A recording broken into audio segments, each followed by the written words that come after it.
أقم الصلاة لدلوك الشمس إلى غسق الليل وقرآن الفجر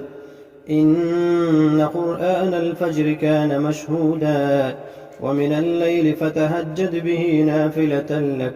عسى أن يبعثك ربك مقاما محمودا وقل رب أدخلني مدخل صدق وأخرجني مخرج صدق واجعل لي من لدنك سلطانا نصيرا